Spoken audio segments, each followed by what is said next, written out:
Praise Lord, जय मसीह। मैं Stanley Macwan, मेरे YouTube channel Hindi Gujarati Bible study में आपका स्वागत है। मेरे चैनल को आज अभी इसी वक्त आप सब्सक्राइब कर लीजिए और परमेश्वर के ज्ञान में आप बढ़ते जाओ। हमारा युद्ध है और युद्ध भी है शैतान के साथ। बाइबल में लिखा भी है, परमेश्वर ने अपने शस्त्र वस्त्र भी हमको दिए उसके साथ लड़ाई करने के लिए। लेकिन किस बात के लिए हम उसके साथ लड़ाई करनी है? कौन सी ऐसी बात है जिसके कारण हमें लड़ाई करनी चाहिए? कई लोग जमीन के लिए लड़ते हैं, कोई घर के लिए लड़ते हैं, कोई लड़की के लिए लड़ते हैं, कोई बच्चों के लिए लड़ते हैं। तो लड़ाई का कोई कारण तो होना चाहिए। अगर आपको मालूम ही नहीं कि शैतान के साथ क्यों लड़ना है, वो बातें आप नहीं जानते, तो लड़ाई क्या करोगे? कौन सी बात के लिए लड़ाई करोगे? 7 ऐसी बातें हैं जिसके कारण हमारी लड़ाई है। वो 7 बातें कौन सी है? ये 7 बातें कहाँ से आई और ये 7 बातों के लिए लड़ाई क्यों करनी है? और ये 7 बातों में लड़ाई कर कर अगर आप जीते नहीं तो आप स्वर्ग में जा भी नहीं सकते। तो स्वर्ग में जाने के लिए 7 बातों के लिए आपको लड़ाई लड़नी है और 7 बातों में आपको विजय भी प्राप्त करना है। तो 7 बातें कौन सी है, किस तरह से उस 7 बातों में आप विजय प्राप्त कर सकते हो, वो सब कुछ जानने के लिए मेरे साथ लगातार इस वीडियो में अंत तक बने रहो।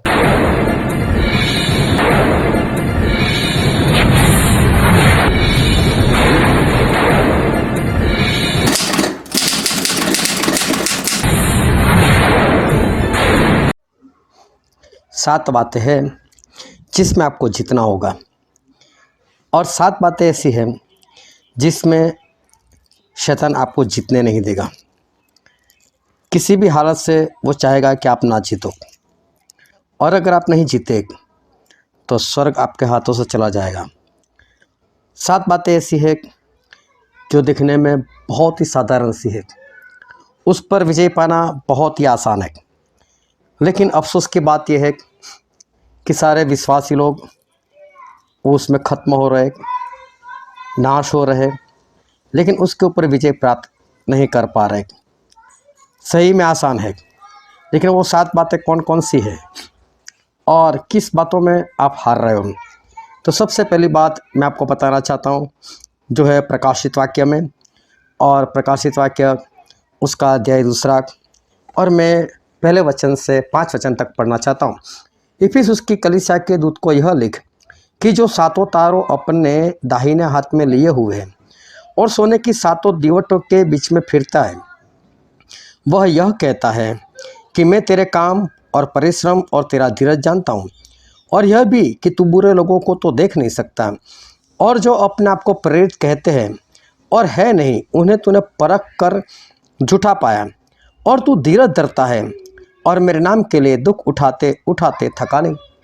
परमेश्वर बहुत सारी तारीफ़ कर रहे, ये कलीसिया बहुत अच्छी है। और जब मैं कलीसिया की बात करता हूँ तो ये कलीसिया कोई और नहीं, आप और मैं हूँ, हम कलीसिया है। और परमेश्वर इस कलीसिया की बहुत तारीफ़ कर कर बता रहे कि कलीसिया बहुत ही बढ़िया है, कलीसिया अच्छी है, धीरज धरती है और परमेश्वर के नाम के लिए दुख उठाते उठाते थके नहीं। जो झूठे उनको पहचान लिया है, धीरज बहुत है, काम भी बहुत है, परिश्रम भी बहुत किया है, सब कुछ अच्छा है। लेकिन फिर परमेश्वर एक बात में शिकवा कर रहे हैं, या तो वो फरियाद कर रहे हैं, पर मुझे तेरे विरुद्ध यह कहना है कि तूने अपना पहला सा प्रेम छोड़ दिया है। यहाँ पर परमेश्वर ऐसा कहते हैं कि तूने पहले वाला प्रेम छोड़ दिया है। देखो, पहले वाला प्रेम एक पति और पत्नी, वो जब पति और पत्नी होते उससे पहले जब उनकी शादी तय होती है तब दोनों एक दूसरे से बहुत प्रेम करते हैं। फिर जब नई नई शादी होती है तब भी उनका प्रेम बहुत होता है। अगर पति ऑफिस में जाता है तो पत्नी उसको बाहर तक रखने के लिए जाती है, और सड़क के मोड़ तक वो एक दूसरे को देखते रहते हैं। पति सड़क के मोड़ से भी एक बार घूमकर अपना हाथ हिलाता है, पत्नी भी हाथ हिलाती है, बाद में घर पर जाती है, अंदर घुसती है। और पति जब ऑफिस पहुंच जाता है तो वहां जाकर सबसे पहले फ़ोन करता है, कैसा है डार्लिंग, कैसा है, कैसी है तू? अरे अभी अभी तो छोड़ कर गया, 10-15 मिनट ही हुए, क्या होने वाला है उसको? लेकिन फिर भी प्रेम है इतना। फिर दोपहर होगी तो पत्नी फ़ोन करेगी, जो टिफ़िन बना कर दिया था खा लिया क्या? पति भी फ़ोन कर कर पूछेगा कि तूने खा लिया क्या। और जब शाम का वक्त होता है, पति 6 बजे घर में आता है, पत्नी 5:30 बजे से इधर उधर देखती रहती है, अभी आए, कब 6 बजे, कब 6 बजे। और जब 6 बजे पति आता है, तुरंत पानी लेकर आती है, उसके सॉक्स निकाल देती है और उसके लिए चाय बनाकर लेकर आती है। बहुत कुछ होता है। फिर जैसे जैसे टाइम आगे बढ़ता जाता है, वक्त गुजरता जाता है, फिर ये प्रेम कुछ ठंडा हो जाता है, ये प्रेम कम हो जाता है। अभी भी दोनों एक दूसरे से प्रेम करते हैं, लेकिन ऐसा नहीं है कि ये लोग अभी डाइवोर्स लेंगे या इनका तलाक हो जाएगा, या तो एक दूसरे को चाहते नहीं, एक दूसरे के साथ रहना नहीं चाहते, ऐसी कोई बात नहीं बनती। लेकिन फिर भी पहले वाला प्रेम कम हो जाता है। एक बच्चा हो जाता है। अब पति सोचता है कि मैं घर पर जाऊं और मेरी पत्नी मुझे पानी दे, लेकिन तब वो अपने बच्चे में बिज़ी रहती है। और जब घर पर जाता है तो वो बच्चे के साथ खेलती रहती है या तो उसका कोई काम करती है। और फिर उसको ऐसा होता है पति को कि अभी बच्चे को छोड़े मेरे पास आए, लेकिन ऐसा होता नहीं है। फिर कई बार हल्का सा लड़ाई झगड़ा हो जाता है, फिर दोनों शांत भी हो जाते हैं। पति भी समझ जाता है बच्चा है तो फिर ये काम भी तो करना ही पड़ेगा। तो इस तरह से दोनों एक दूसरे के साथ मिलजुल कर रहते भी हैं। लेकिन जो पहले वाला प्रेम था, ऑफिस पर जाकर पूछना, अब वो फ़ोन भी कम हो गए या तो बंद ही हो गए समझ लो। लेकिन ऐसा नहीं कि दोनों अब एक दूसरे से नफरत करते या एक दूसरे को छोड़ देंगे, अभी भी एक दूसरे के बिना नहीं रह सकते, लेकिन प्रेम तो कम हुआ ना। ऐसी बात कुछ परमेश्वर के साथ होती है। इंसान नया नया मसीह में आता है और नया नया जब मसीह में आता है इतना भागता है, इतना दौड़ता है, बस मैं ये कर लूँ, मैं वो कर लूँ, बाइबल पढ़ लूँ। बाइबल पढ़ता है तो उसको छोड़ने को मन नहीं करता।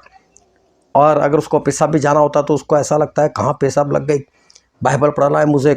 उपवास इतने करते हैं, संगति में इतने जाता है, कहाँ पर संगति है, कौन संगति कर रहा है, कौन सा पास्टर है, भागता रहता है, लोगों को भी बताता रहता है परमेश्वर से, यीशु मसीह से, ये वो। लेकिन फिर जैसे जैसे आगे चलता जाता है, फिर ये प्रेम उसका ठंडा हो जाता है। अब वो प्रेम छोड़ देता है। 100% नहीं, लेकिन हो सकता है 100% से 90% पर आ गया, 80 पर आ गया, 70 पर आ गया।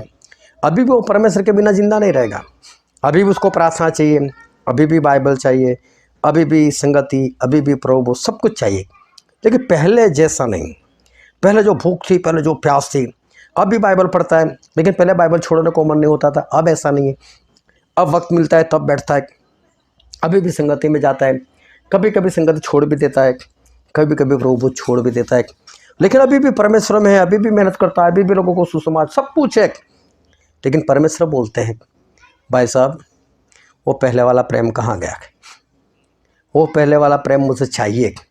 चाहे आपकी शादी हो गई इसलिए परमेश्वर से आप थोड़ा सा जुदा हो गए, या आपकी जिम्मेदारी बढ़ गई, आपके जॉब के ऊपर कुछ काम बढ़ गया, जो भी है, लेकिन आपने परमेश्वर का जो प्रेम था उसमें क्यों कटौती कर दी? ये बहुत बड़ा गुनाह है, ये पाप है। क्यों पाप है? क्योंकि आगे मैं पढ़ता हूँ 5वां वचन, सोचेत कर कि तू कहाँ से गिरा है। देखो परमेश्वर बोल रहे तेरा प्रेम कम हुआ, मैं तू कहाँ से गिरा? बोले मन फिरा और पहले के समान काम कर, मतलब पहले वाला प्रेम कर। और यदि तू मन न फिराएगा तो मैं तेरे पास आकर तेरी दीवट को उस स्थान से हटा दूंगा। अगर तू पहले वाला प्रेम नहीं करेगा, पश्चाताप नहीं करेगा, मन नहीं फिराएगा, पहले वाला प्रेम नहीं करेगा, तो तेरी दीवट, मैं तेरी मंडली, तेरी जगह, उस जगह को मैं हटा दूंगा उस स्थान से। तेरी जगह स्वर्ग में थी, मैं उस स्वर्ग में से तेरी जगह हटा दूंगा। देखो परमेश्वर ये कंप्लेन कर रहे हैं कि तेरा पहले वाला प्रेम नहीं रहा।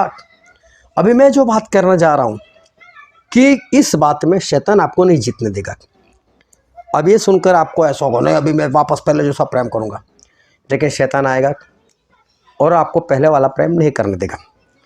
मैं आपको चुनौती देता हूँ, कर कर बताओ, और करना ही पड़ेगा पहले वाला प्रेम, नहीं तो आप परमेश्वर के राज में नहीं जा सकते। तो आपको परमेश्वर के लिए भागना पड़ेगा, परमेश्वर को जो पहले वाला प्रेम है वो करना पड़ेगा। और ये एक लड़ाई है, और लड़ाई है शैतान के साथ।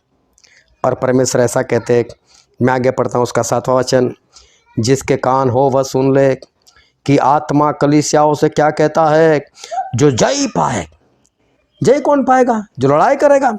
जो जय पाए मैं उसे उस जीवन के पेड़ में से जो परमेश्वर के स्वर्गलोक में है फल खाने को दूंगा।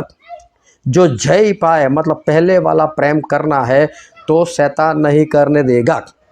तो शैतान के साथ आपको लड़ना पड़ेगा, और लड़ाई में अगर जीत जाओगे तो अच्छी बात है, तो फिर स्वर्गलोक में आपकी जगह है। लेकिन अगर हार गए तो गए काम से। तो सबसे पहले आपको इस बात में जीतना है कि जो पहले वाला प्रेम था जो आप परमेश्वर से करते थे, उस प्रेम में बने रहो, उस प्रेम को वापस पालो। वह आसानी से नहीं होगा, शैतान आपको नहीं करने देगा, लेकिन शैतान के साथ लड़ो और लड़कर जीत हासिल करो। फिर दूसरी बात कौन सी है जिसमें आप हार जाओगे लेकिन आपको जीतना है? और दूसरी बात है कि परमेश्वर में रहकर कई लोग गरीब होते हैं और उनके पास जितना पैसा होना चाहिए उतना पैसा नहीं मिल पा रहा है। जिस तरह से बाइबल में लिखा है कि एक भिखारी था जिसका नाम था लाजर, लेकिन वो तो गया स्वर्ग में, लेकिन था तो भिखारी, बीमार भी तो था। देखो, ऐसा आपके साथ हो सकता है कि आप बीमार पड़ जाओ, आपके साथ ऐसा हो सकता है कि आपके पास पैसे ना रहे, आप गरीब हो जाओ। इसका मतलब ये नहीं कि आप परमेश्वर में नहीं हो। कई लोग गलत सिखाते हैं कि गरीबी श्राप है। कोई गरीबी श्राप नहीं होती। प्रभु यीशु खुद हमारे गरीब बन कर आए थे, कोई श्रापित नहीं थे। हमें जितना चाहे परमेश्वर दे देंगे, लेकिन ऐसी परिस्थितियों में बने रहना वो बहुत ज़रूरी है। और देखो, मैं आपके लिए पढ़ता हूँ प्रकाशित वाक्य उसका 2 अध्याय 8वें वचन से लेकर 11 वचन तक। और स्मुरना की कलीसिया के दूत को यह लिख कि जो प्रथम और अंतिम है, जो मर गया था और अब जीवित हो गया है, वह यह कहता है कि मैं तेरे क्लेश और दरिद्रता को जानता हूँ, पर तू धनी है। बोले वैसे तो गरीब है, लेकिन परमेश्वर के लिए तो सही में तू बहुत अमीर है, तू धनवान है, क्योंकि तेरे पास पवित्र आत्मा के सारे वरदान है, तेरे पास पवित्र आत्मा के सारे फल है, इसलिए तू बढ़िया है, तू धनी है। और जो लोग अपने आप को यहूदी कहते हैं और है नहीं पर शैतान की सभा है, उनकी निंदा को भी जानता हूँ। क्योंकि लोग आपकी निंदा करेंगे, ये गरीब है, मतलब ये परमेश्वर में नहीं है, ये परमेश्वर से दूर है। मेरे बारे में कई लोग बात करते थे ऐसा, इसका घर सही नहीं है, इसका मतलब परमेश्वर का दास नहीं। लोग ताने मारेंगे, इसके पास पैसे नहीं, मतलब परमेश्वर का नहीं। लेकिन उसकी निंदा परमेश्वर बोलते मैं जानता हूँ, तू मत डर। फिर परमेश्वर बोल, जो दुख तुझको झेलने होंगे उनसे मत डर, क्योंकि देखो शैतान तुम में से कितने को जेल खाने में डालने पर है, ताकि तुम परखे जाओ, और तुम्हें 10 दिन तक क्लेश उठाना होगा। प्राण देने तक विश्वासी रहे तो मैं तुझे जीवन का मुकुट दूंगा। परमेश्वर बहुत स्पष्ट कह रहे कि तू एक काम कर, जो क्लेश तुझे उठाने होंगे, जो जेल में तुझे मेरे नाम के कारण जाना पड़ेगा, तो चले जाना, डरना मत। परमेश्वर बोलते तेरी सतावट होगी, लेकिन डरो मत। गरीबी में फिक्र मत करना, परमेश्वर कहते मैं तेरे साथ हूँ, मत डर। लेकिन परमेश्वर कहते कि मैं तुझे बचाऊंगा।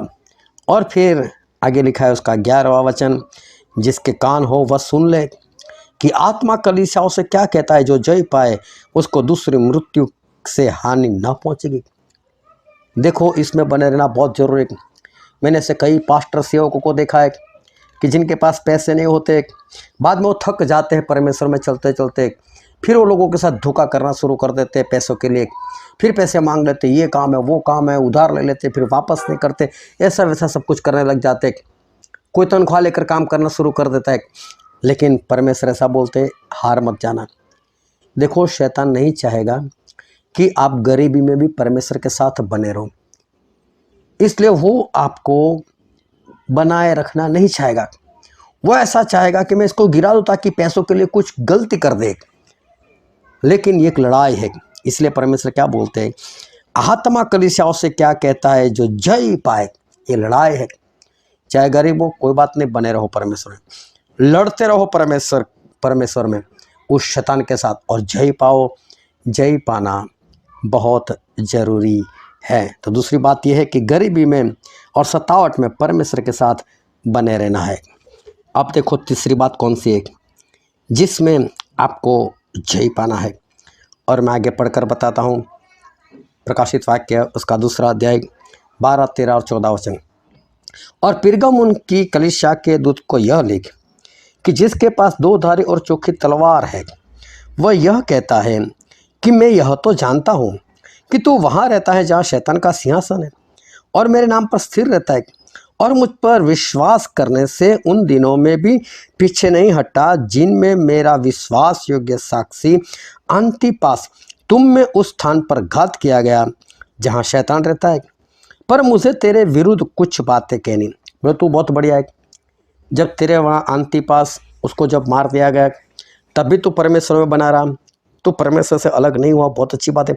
लेकिन परमेश्वर बोलते पर मुझे तेरे विरुद्ध कुछ बातें कहनी, क्योंकि तेरे यहाँ कितने तो ऐसे हैं जो बिलाम की शिक्षा को मानते हैं, जिसने बालक को इजरायलियों के आगे ठोकर का कारण रखना सिखाया कि वे मूर्तों के बलिदान खाए और व्यभिचार करें। देखो परमेश्वर ऐसा कहते हैं कि मैंने वहाँ पर ऐसे लोग तेरे पास देखे कि जिनके पास बिलाम की शिक्षा है। बिलाम लालची था और पैसों के लिए वो परमेश्वर की प्रजा इजराइल लोगों को श्राप देना चाहता था, लेकिन परमेश्वर ने उसके साथ ऐसा नहीं होने दिया। वो श्राप देना चाहता था, लेकिन परमेश्वर ने उसके मुंह के शब्दों को बदल दिए। ये लालची था। तो सबसे पहली बात तो ये है कि कई लोग ऐसे हैं जिसके अंदर आज लालच भरी हुई। मैं बोलता हूँ लालच से पहले तो आज़ाद हो जाओ। इसके लिए आपको शैतान से लड़ना पड़ेगा, क्योंकि शैतान आपको लालची बनाए रखेगा। अनानिया मर गया, फिर भी जो सफीरा थी उसको कहाँ मालूम था, उससे फिर भी अपनी लालच नहीं छोड़ी थी। अगर उसको पता चल गया होता तो हो सकता वो छोड़ देती, लेकिन अभी भी उसकी लालच उसके अंदर फंसी हुई थी, कहीं ऐसा ना हो जाए। फिर से व्यभिचार करना सिखाया। आज मैंने देखा है कई पास्टर लोग एक से ज़्यादा शादी कर लेते, तो ये नहीं होना चाहिए। एक ही शादी होती है, दूसरी शादी नहीं होती। परमेश्वर ने एक ही पसली निकाली थी, उसी की स्त्री बनाई थी, तो मतलब एक ही स्त्री होनी चाहिए। तो परमेश्वर के तेरे वहाँ बिलाम है और बिलाम की शिक्षा वहाँ पर काम कर रही। अगर आपके अंदर लालच है, अगर आपकी निगाह किसी के ऊपर बुरी पड़ती है, तो मैं बोलता हूँ आज़ाद हो जाओ उससे। लेकिन शैतान ऐसा नहीं चाहेगा, वो आपको हराना चाहेगा, वो आपके साथ लड़ाई लड़ेगा। लेकिन मैं बोलता हूँ आप लड़ो और इस बात के ऊपर विजय प्राप्त कर लो, क्योंकि आगे लिखा है उसका 17 वचन में पढ़ता हूँ। परमेश्वर ऐसा कहते हैं, जिसके कान हो वो सुन ले कि आत्मा कलीसियाओं से क्या कहता है। जो जय पाए उसको मैं गुप्त मन्ना में से दूंगा, और उसे एक श्वेत पत्थर भी दूंगा, और उस पत्थर पर एक नाम लिखा हुआ होगा जिससे उसके पाने वाले के सिवाय और कोई न जानेगा। परमेश्वर बोलते जो जय पाए, मतलब शैतान आपको ऐसा नहीं करने देगा। आपको लड़ना है शैतान के साथ और जय भी पाना है, क्योंकि जय नहीं पाओगे तो स्वर्ग में नहीं जाओगे। तो तीसरी बात यह है कि बिलाम की शिक्षा को मत मानो, उसके लिए लड़ाई लड़नी पड़ेगी। फिर चौथी बात है जिसमें आपको लड़ाई लड़कर जीतना है, और चौथी बात यह है मैं आपको बाइबल में से पढ़कर बताता हूँ। प्रकाशित वाक्य उसका 2 अध्याय और 18 से लेकर 22 तक। और थुआतीरा की कलीसिया के दूत को यह लिख कि परमेश्वर का पुत्र, जिसकी आंखें आग की ज्वाला की नाई और जिसके पांव उत्तम पीतल के समान है, यह कहता है कि मैं तेरे कामों और प्रेम और विश्वास और सेवा और धीरज को जानता हूँ, और यह भी कि तेरे पिछले काम पहले से बढ़कर है। देखो परमेश्वर बोल तू बहुत अच्छा है, तेरा काम, तेरा प्रेम, तेरा विश्वास, तेरी सेवा, तेरी धीरज बहुत अच्छे, पहले से भी बढ़कर है। पर मुझे तेरे विरुद्ध यह कहना है कि तू उस स्त्री इजेबेल को रहने देता है, सहन करता है, जो अपने आप को भविष्यवक्तिन कहती है, और मेरे दासों को व्यभिचार करने और मूर्तों के आगे के बलिदान खाने को सिखलाकर भरमाती है। मैंने उसको मन फिराने के लिए अवसर दिया, पर वह अपने व्यभिचार से मन फिराना नहीं चाहती। देख मैं उसे खाट पर डालता हूँ, और जो उसके साथ व्यभिचार करते हैं, यदि वे भी उसके से कामों से मन न फिराएंगे, तो उन्हें बड़े क्लेश में डालूंगा। ये इजेबेल वो पुराने नियम में हो गई, वो नए नियम में नहीं थी, लेकिन परमेश्वर उसको याद कर रहे। और पुराने नियम में एक राजा था इज़राइल का जिसका नाम था आहाब। ये उसकी पत्नी थी, ये बिलाम को मानती थी और उसने पूरे इज़राइल को बिलाम के पीछे कर दिया था, यहाँ तक कि उसके पति आहाब को भी भरमा कर उसको भी बिलाम के पीछे लगा दिया था। ये जो इजेबेल थी वो अपने शरीर के ऊपर चलती थी, मतलब कि बहुत खूबसूरत थी। अभी रानी थी तो खूबसूरत ही होगी, राजा ऐसे वैसी के साथ तो शादी नहीं करेगा, तो रानी खूबसूरत थी और अपनी खूबसूरती बनाए रखी थी उसने।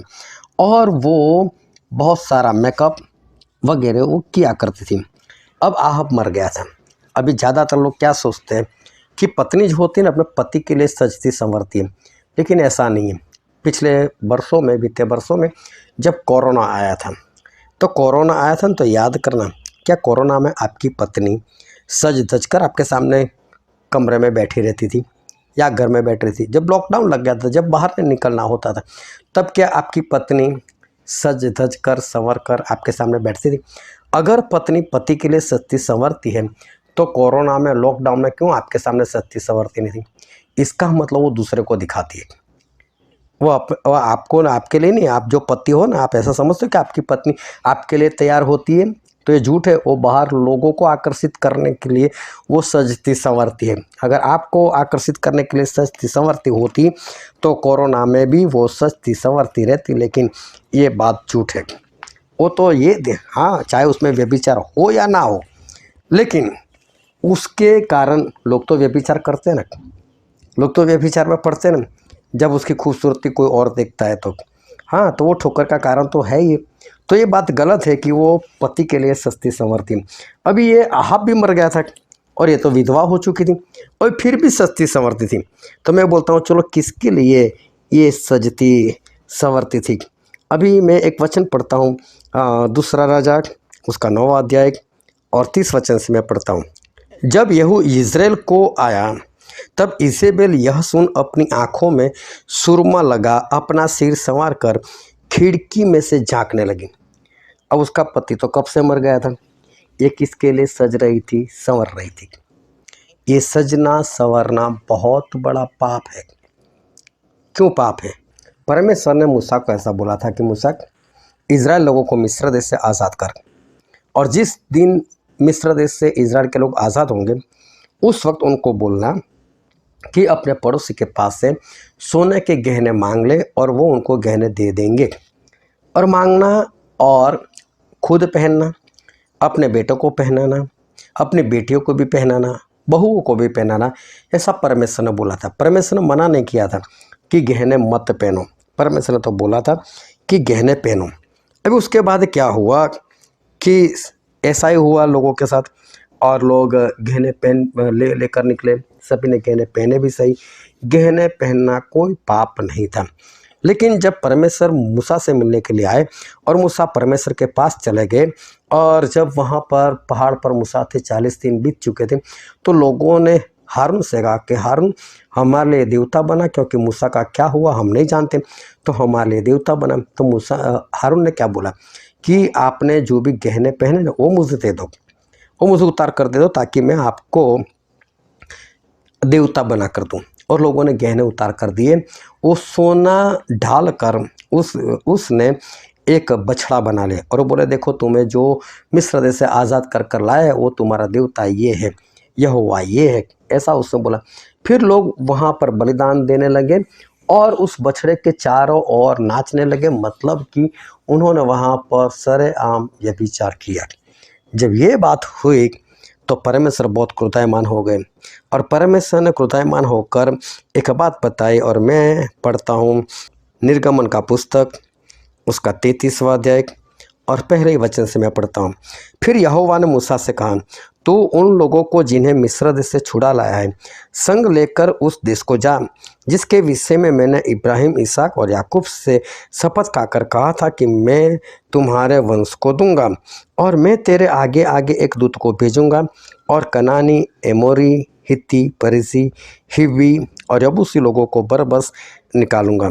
तुम लोग उस देश को जाओ जिस देश में मधु और मधु की धाराएं बहती हैं, परंतु तुम हठील हो, इस कारण मैं तुम्हारे बीच में होके न चलूँगा। ऐसा न हो कि मैं मार्ग में तुम्हारा अंत कर डालूँ। यह बुरा समाचार सुनकर वे लोग विलाप करने लगे और कोई अपने गहने पहने हुए न रहा, क्योंकि यहोवा ने मूसा से कह दिया था कि इस्राएलियों को मेरा यह वचन सुना कि तुम लोग तो हठीले हो।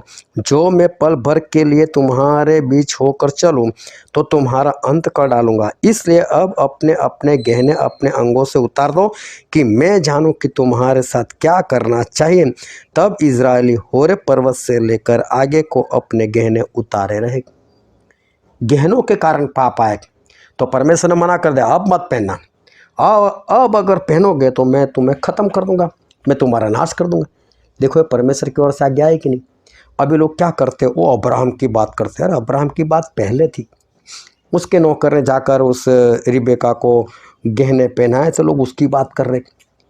लेकिन ये बात सही नहीं। पर जब गहने के कारण पाप आया तब ये आज्ञा है कि अब गहने मत पहनो। फिर दूसरी बात मैं आपको वचन से ही बताता हूँ, जो है नए नियम में पहला पत्रस उसका 3 अध्याय और वचन भी 3। और तुम्हारा श्रृंगार दिखावटी न हो, अर्थात बाल गूंथने और सोने के गहने या भांति भांति के कपड़े पहनना। बोले तुम इस तरह से अब गहने मत पहनो। ये पत्रस ने भी लिख दिया। इतना ही नहीं, और भी मैं वचन पढ़ना चाहता हूँ, जो है पहला तिमोथी उसका 2 अध्याय और वचन 9। वैसे ही स्त्रियाँ भी संकोच और संयम के साथ सुहावने वस्त्रों से अपने आप को संवारें, न कि बाल गूंथने और सोने और मोतियों और बहुमूल्य कपड़ों से, पर भले कामों से। यहाँ पर भी परमेश्वर ने मना कर दिया कि अब गहने मत पहनो। अब देखो, अच्छे से सुनना, अच्छे से समझना कि परमेश्वर क्या कहते। आज सिर्फ स्त्रियों की मैं बात नहीं कर रहा हूँ, पुरुषों को भी ये सब कुछ चाहिए। मेकअप करना, गहने पहनना, हाथ में कड़ा, अंगूठी, ये वो बहुत कुछ। सिर्फ स्त्रियों की बात नहीं कर रहा, मैं दोनों की बात कर रहा हूँ। आज उनको ये सब कुछ चाहिए, ये सारी चीज़ें उनको आकर्षित करती है। लेकिन इससे बचना है, ये इजेबेल है। ये इजेबेल से बचना है तो शैतान के साथ लड़ना पड़ेगा। लेकिन शैतान आपके अंदर ऐसा बसाएगा, नहीं पहन पहन पहन। परमेश्वर बाहर का नहीं देखते, वो तो अंदर का देखते। अरे अंदर का भी देखते, बाहर का भी देखते। परमेश्वर किसने बोला? अभी कई लोग इधर उधर से वचन बताते हैं कि जब यूहन्ना ने प्रभु यीशु को देखा तो प्रभु यीशु के छाती के ऊपर सोने का पटुका बंधा हुआ था। तो जब प्रभु यीशु पहनते तो आपको क्यों मना करते? अरे वो कुछ और बातें बताता है, वो कुछ और कहना चाहता है। लेकिन मैं बोलता हूँ चलो वो सोने का पटुका बंधे हुए यीशु मसीह को देखा। इसका मतलब ये है कि पौलुस ने जो लिखा और पतरस ने जो लिखा कि गहने मत पहनो, वो गलत हो गया क्या? फिर ये दोनों को शैतान ने बोला कि तू ऐसा लिख दे? क्या इन दोनों ने पवित्र आत्मा से नहीं लिखा? फिर कोई भी वचन, इन दोनों के वचन को या पुराने नियम में जो हमने पढ़ा उस वचन को, जो निर्गमन 33 में हमने पढ़ा कि परमेश्वर ने बोला गहने निकालो, लोगों ने निकाल दिया, क्या कोई भी वचन ऐसा कहता है कि ये तीनों वचन गलत है, झूठे, उसको मत मानो? तो फिर हमें करना क्या है? हमें खुद समझना है। लेकिन ये इजेबेल लोगों के अंदर ऐसी बस चुकी है कि लोग इससे आज़ाद नहीं हो पा रहे। क्यों? क्योंकि शैतान लड़ाई लड़ता है। लेकिन अब मैं ऐसे सभी लोगों से बहुत बड़ी एक चेतावनी देता हूँ, और इस चेतावनी को मान लेना, वरना आने वाले दिनों में आपके हालात ख़राब होंगे। और जितने लोग मुझे जानते हैं और ये वीडियो देख रहे हैं, तो मैं बोलता हूँ कि आज के बाद अगर आपके घर में कोई मुश्किल आए और आपके ऊपर कोई बीमार है, तो प्लीज़ मुझे मत बुलाना प्रार्थना के लिए। क्यों नहीं बुलाना? क्योंकि मैं चेतावनी दे रहा हूँ और आप जानबूझकर चेतावनी नहीं मान रहे और बीमार हो जाओगे और फिर मुझे बुलाओगे तो परमेश्वर भी कुछ नहीं करने वाले। व्यर्थ में प्रार्थना करने मुझे मत बुलाना। क्यों मैं ऐसा कहता हूँ? तो सुन लो और समझ लो। प्रकाशित वाक्य उसका 2 अध्याय और हमने जो 18 से 22 तक पढ़ा था, तो मैं यहाँ पर एक बार फिर से पढ़ता हूँ उसका 21वां अध्याय 21वां पद। मैंने उसको मन फिराने के लिए अवसर दिया। किसको? इजेबेल को। वो अभी नहीं है, वो तो मर चुकी।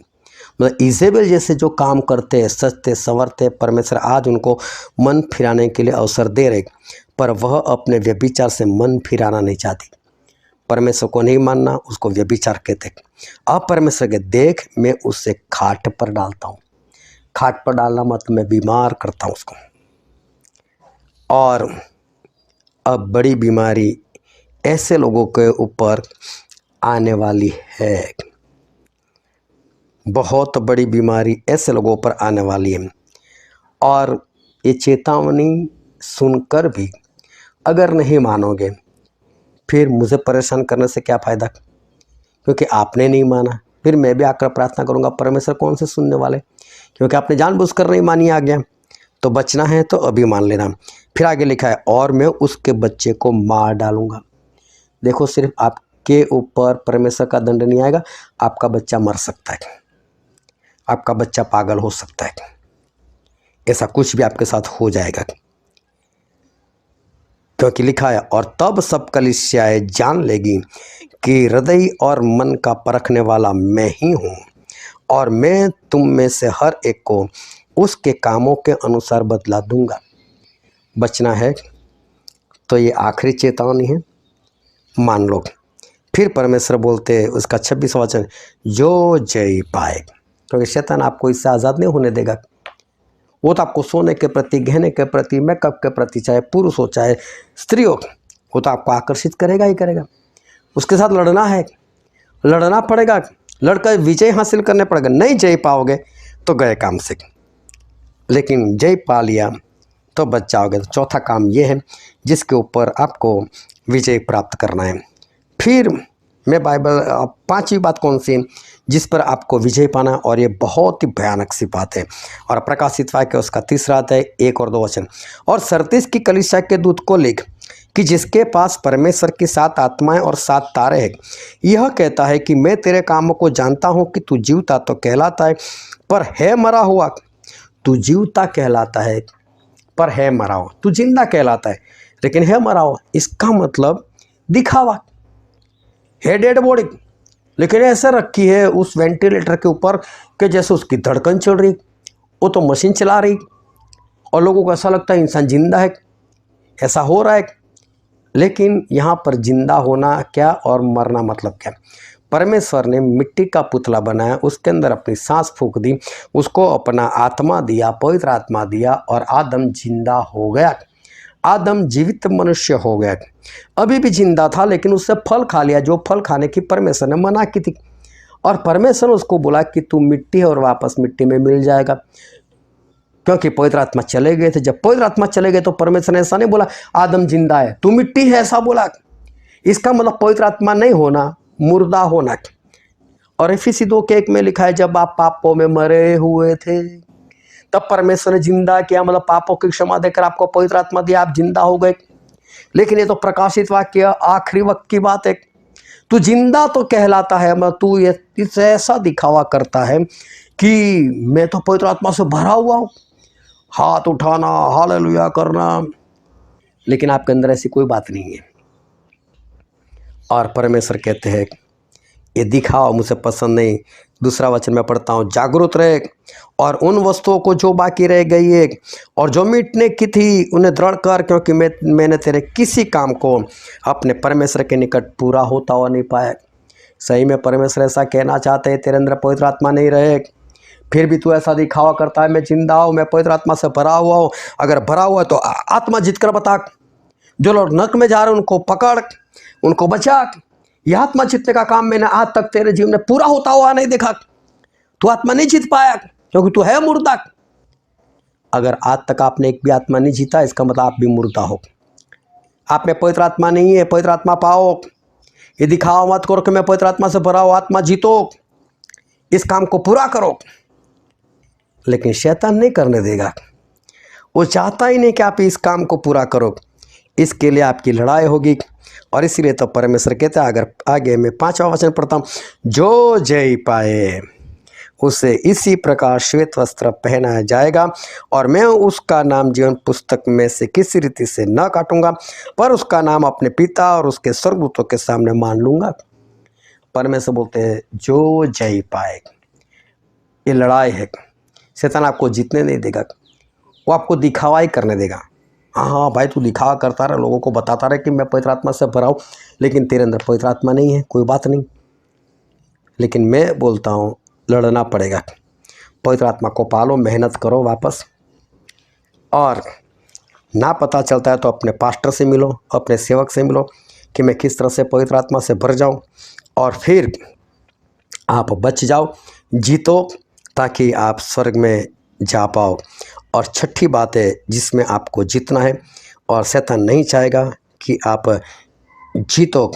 और वो बात है, मैं आगे पढ़ता हूँ, प्रकाशित वाक्य उसका 3 अध्याय और वचन 11। यहाँ पर जो कलीसिया है वो है फिलाडेल्फिया की कलीसिया। ये कलीसिया बहुत ही बढ़िया है, इसमें एक भी नुक्स नहीं है, पवित्र आत्मा से भरी हुई है, पहले वाला प्रेम भी है, मेहनत भी है, सब कुछ है। इसमें एक भी नुक्स परमेश्वर ने नहीं निकाला। परमेश्वर ने इसके विरुद्ध में कोई कंप्लेन नहीं की। फिलाडेल्फिया के विरोध में तो अच्छी है, लेकिन फिर भी उसको एक बात बताई, और वो है 11 वचन में, प्रकाशित वाक्य 3 वचन 11, मैं शीघ्र ही आने वाला हूँ, जो कुछ तेरे पास है उसे थामे रह, कि कोई तेरा मुकुट छीन ना ले। मैं जिस तरह से आज तक चलता आया है 100% पवित्र आत्मा से भरा होकर, लेकिन शैतान नहीं चाहेगा तू चलता रहे, वो तेरे पीछे पड़ा रहेगा। उसने अयूब के साथ कैसा किया था? अयूब बहुत बढ़िया थे, सब कुछ छीन लिया, फिर भी अयूब ने क्या बोला? मैं नंगा आया था, नंगा जाऊंगा। क्यों परमेश्वर को दोष दूं? सब कुछ ठीक है। तो उसको बीमार कर दिया, तो ये बोला उसमें क्या है? क्या परमेश्वर की ओर से क्या मैं सुखी प्राप्त करूं? क्या दुख नहीं? चाहे दुख आता है तो दुख आने दो, उसमें कौन सी बड़ी बात है। और वो उसमें भी बने रहे, कोई पाप नहीं किया। तो शैतान ने देखा इसकी चीज़ें अगर मैं छीन लूँगा, इसको मैं परेशान भी करूँगा, तो ये मेरे हाथ में नहीं आने वाला। तो फिर शैतान ने 3 मित्रों को भेज दिया उसके, और 3 मित्रों ने इसकी निंदा करना, इसके ऊपर दोष लगाना शुरू कर दिया। अयूब तूने पाप किया, अयूब तूने पाप किया, इसके परमेश्वर ने तुझे दंड दिया। अयूब को मालूम है मैंने पाप नहीं किया, फिर दंड कैसे? लेकिन ये लोग बार बार बोल रहे नहीं अयूब तूने पाप किया, अयूब तूने पाप किया। आखिर में अयूब भड़क उठे, ये परमेश्वर मुझे परेशान कर रहे, इससे पाप हो गया। शैतान नहीं चाहेगा आप 100% बने रहो। अयूब को उसने पाप करवाया, आप 100% चल रहे हो, तो परमेश्वर बोलते तो फिर जैसा चलता है ना, जो तुझे शिक्षा मिले उसमें बना रहे, तगड़ा ऐसे पकड़ कर रख, और जैसा तू चलता है ना वैसे चलते रहने में भी लड़ाई तो है ही है। प्रभु यीशु अच्छे ही चलते थे ना, फिर भी उनकी लड़ाई होती रहती थी ना। तो अच्छाई से चलने के लिए भी लड़ाई तो लड़नी ही पड़ेगी, नहीं तो नाश हो जाओगे। और इसीलिए आगे लिखा है उसका 12वां वचन पढ़ता हूँ, जो जय पाए उसे मैं अपने परमेश्वर के मंदिर में एक खंभा बनाऊंगा। तो इसमें भी जय पाना है, मगर शैतान के साथ लड़ाई तो इसमें भी है ही है। और आपको जय पाना है तो छठी बात यह है कि जैसा आप चल रहे हो परमेश्वर में 100% वैसा चलना ही चाहिए, और 100% चलते ही रहना चाहिए। इसमें लड़ाई है और इसमें भी आपको विजय प्राप्त करना है। और सातवीं बात जो है वो मैं आपके सामने पढ़ना चाहता हूँ, प्रकाशित वाक्य उसका 3 अध्याय उसका 15 और 16 वचन। यहाँ पर 2-3 बातें हैं, लेकिन मैं पढ़ता हूँ 15 और 16 वचन। कि मैं तेरे कामों को जानता हूँ कि तू न तो ठंडा है और न गर्म, भला होता कि तू ठंडा या गर्म होता। सो इसलिए कि तू गुनगुना है और न ठंडा है और न गर्म, मैं तुझे अपने मुंह में से उगलने पर हूँ। अभी देखो, ठंडा होना मतलब 100% शैतान में होना, और गर्म होना मतलब 100% परमेश्वर में होना। तो परमेश्वर ऐसा कहते हैं, ना तो तू ठंडा है मतलब ना तू शैतान में, ना तो तू गर्म है मतलब परमेश्वर में भी नहीं, तू बीच में है। बीच में का मतलब समझो कि इंसान जब चर्च में जाता है, संगति में जाता है, तो हाथ उठाता है, हालेलुया हालेलुया करता है, परमेश्वर के वचन बोलता रहता है, गवाही देता है, ये वो सब कुछ आराधना अच्छे से करता है। लेकिन जब वहाँ से बाहर निकलता है तो लड़ाई भी करता है, झगड़ा भी करता है, क्रोध भी करता है, निंदा भी करता है। लेकिन जैसे जैसे लोग उसके सामने आए वैसे वैसे जीवन जीना, बुरे के साथ बुरा, अच्छे के साथ अच्छा। तो जब अच्छे लोग मिलते हैं, परमेश्वर के लोग मिलते हैं तो दिखावा करता है, और वहाँ से निकलता है तो कुछ बुरे लोग मिलते हैं तो उनके साथ वैसे ही काम करता है। तो परमेश्वर बोलते तेरे अंदर ये जो बात है ना बीच वाली, तो गर्म नहीं है, ना ही तू ठंडा है, तू बीच में है। बोल मैं तुझे मुंह में से उगलने पर हूँ। अब इसके लिए आपको लड़ना पड़ेगा। किस बात के लिए? आपको गर्म बनने के लिए। और गर्म बनने के लिए मतलब 100% परमेश्वर में रहने के लिए लड़ना पड़ेगा। क्योंकि इब्रानी में ऐसा लिखा है, इब्रानी उसका 1 अध्याय और वचन 7, और स्वर्गदूतों के विषय में यह कहता है कि वह अपने दूतों को पवन और अपने सेवकों को धधकती आग बनाते हैं। परमेश्वर अपने लोगों को क्या बना? धधकती आग। मगर गर्म लोग कौन है? परमेश्वर के लोग। तो ये धधकती आग बनने के लिए आपको क्या करना पड़ेगा? लड़ना पड़ेगा भाई। नहीं लड़ोगे तो फिर तो आप हारे हुए, तो फिर स्वर्ग में जगह नहीं मिलेगी। तो आपको लड़कर जीतना भी है। शैतान आपको गर्म नहीं बनने देगा, लेकिन आपको इस बात के लिए आपको लड़ना है। फिर आगे मैं पढ़ता हूँ, जो प्रकाशित वाक्य हम पढ़ रहे थे उसका 3 अध्याय और वचन 17। तू जो कहता है कि मैं धनी हूँ और धनवान हो गया और मुझे किसी वस्तु की घटी नहीं। देखो आजकल ये बात बहुत हो गई। आजकल मसीह लोग पैसे वाले ज़्यादा हो गए, कार लेकर घूमने वाले हो गए, प्लेन में घूमने वाले हो गए, फॉरेन जाने वाले हो गए, पैसे वाले हो गए। अब उनको ऐसा लगता है ये सारी परमेश्वर की आशीष, हम पैसे वाले हो गए। लेकिन पैसे ने परमेश्वर से दूर कर दिया, उसका क्या? वो उनको नहीं दिखाई दे रहा, वो उनको समझ में नहीं आ रहा है कि हम लोग क्या कर रहे हैं। तो इस बात को समझो कि आज लोग ऐसा कहते हैं कि मेरे पास सब कुछ है और मुझे किसी की ज़रूरत नहीं। आज बड़े लोग से मिलते हैं लेकिन छोटे लोग से नहीं। जब कलीसिया में गरीब लोग आते तो उससे मुंह फेर लेते, कोई पैसा मांगता है तो उससे मुंह फेर लेते। लेकिन मैं कहता हूँ कि परमेश्वर ऐसा कहते, तू ऐसा समझता है कि मैं धनी हूँ और मुझे किसी बात की कोई घटी नहीं। लेकिन परमेश्वर क्या बोलते? लेकिन तू नहीं जानता कि तू अभागा, तू तुच्छ, कंगाल, अंधा और नंगा है। लेकिन परमेश्वर तो ऐसा बोलते तेरे पास कुछ नहीं है।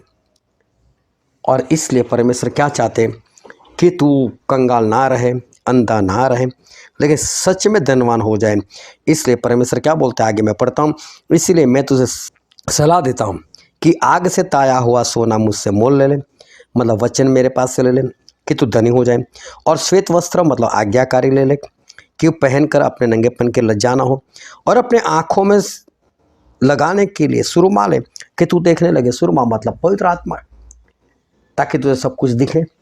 बोले वचन, आज्ञाकारी और पवित्र आत्मा ले ले ताकि सच में तू धनवान हो जाए। धनवान पैसों से नहीं हुआ जाता। पवित्र आत्मा, वचन और वचन की आज्ञाकारी से हम धनवान होते। लेकिन ऐसा धनवान शैतान आपको नहीं बनने देगा। इसके लिए आपको लड़ाई लड़नी पड़ेगी। आपको धतक त्याग शैतान नहीं बनने देगा, इसके लिए आपको लड़ाई लड़नी पड़ेगी। और भी एक बात यहाँ पर है, और मैं पढ़ता हूँ 20वां वचन। देख मैं द्वार पर खड़ा हुआ खटखटाता हूँ, यदि कोई मेरा शब्द सुनकर द्वार खोलेगा तो मैं उसके पास भीतर आकर उसके साथ भोजन करूँगा और वो मेरे साथ।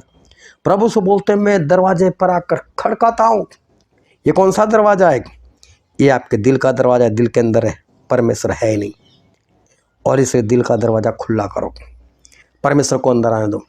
इतनी आसान बात नहीं है। लड़ाई है शैतान के साथ। शैतान कभी भी नहीं चाहेगा कि आप अपने हृदय के दरवाजे को खोल दो ताकि परमेश्वर आपके अंदर आ सके, पवित्र आत्मा आपके अंदर आ सके। ये लड़ाई है, लड़नी पड़ेगी। ये तीनों बातों में, कौन कौन सी 3 बातों में? ना तो तू गर्म है, ठंडा है। गर्म बनने के लिए लड़ना पड़ेगा, धनवान बनने के लिए मतलब पवित्र आत्मा पाने के लिए, और वचन और वचन की आज्ञाकारी करने के लिए आपको लड़ना पड़ेगा, और दरवाज़ा खोलने के लिए आपको लड़ना पड़ेगा। तो 7वीं बातों में 3 बात है, और इसमें आप लड़कर जीतोगे नहीं तो आप स्वर्ग नहीं जा सकते। तो ये 7 बातें हैं जिसमें आपको लड़ना भी है और लड़कर जीतना भी है। और इसलिए मैं बोलता हूँ कि लड़ने के लिए क्या चाहिए? हथियार चाहिए। और हथियार कौन कौन से हैं? तो ये संसार के हथियार से आप नहीं लड़ सकते। ये आप गन लेकर शैतान के सामने नहीं लड़ सकते। लेकिन बाइबल में बहुत स्पष्ट लिखा है, एफिसी उसका अध्याय 6 और वचन 10, निदान प्रभु में और उसकी शक्ति के प्रभावों में बलवंत बनो। देखो, परमेश्वर में बलवंत बनो। फिर क्या लिखा है? परमेश्वर के सारे हथियार बांधो कि तुम शैतान की युक्तियों के सामने खड़े रह सको। परमेश्वर के हथियार बांध लो। आप अपने हथियार से शैतान के साथ नहीं लड़ सकते। फिर लिखा है, क्योंकि हमारा यह मल्ल युद्ध लहू और मांस से नहीं परंतु प्रधानों से और अधिकारियों से और इस संसार के अंधकार के हाकिमों से और दुष्टता के आत्मिक सेनाओं से जो आकाश में। हमारा युद्ध तो शैतान से और उसकी सेनाओं से। और इसलिए क्या करना है, तो बोले इसलिए परमेश्वर के सारे हथियार बांध लो कि तुम बुरे दिन में सामना कर सको और सब कुछ पूरा कर कर स्थिर रह सको। परमेश्वर के सारे हथियार बांध लो, तभी ये 7 बातों में आप जीत पाओगे। कौन कौन से परमेश्वर के हथियार है? सत्य से अपनी कमर बांध लो। सबसे पहले आपके जीवन में सत्य होना चाहिए, सच्चाई होनी चाहिए। दूसरी बात, धार्मिकता की जिलम। धार्मिकता मतलब आज्ञाकारी। दूसरी बात, आज्ञाकारी आपके जीवन में होनी चाहिए। तीसरी बात, पाँव में मेल के सुसमाचार की तैयारी के जूते। जूते किसके? मेल मिलाप होना चाहिए सभी के साथ। आपका कोई दुश्मन नहीं होना चाहिए। कोई आपको दुश्मन माने उसमें आप कुछ नहीं कर सकते, लेकिन आपका कोई दुश्मन नहीं होना चाहिए। ऐसे जीवन जियो। फिर लिखा है कि सबके साथ विश्वास की ढाल, मतलब विश्वास तगड़ा बनाओ। विश्वास राई के दाने के समान है, जिसको जमीन में डालो तो पौधा बन जाता है, फिर पेड़ भी बन जाता है, बड़ा पेड़ भी बन जाता है। आपका विश्वास बढ़ना चाहिए, तो विश्वास को भी बढ़ाओ।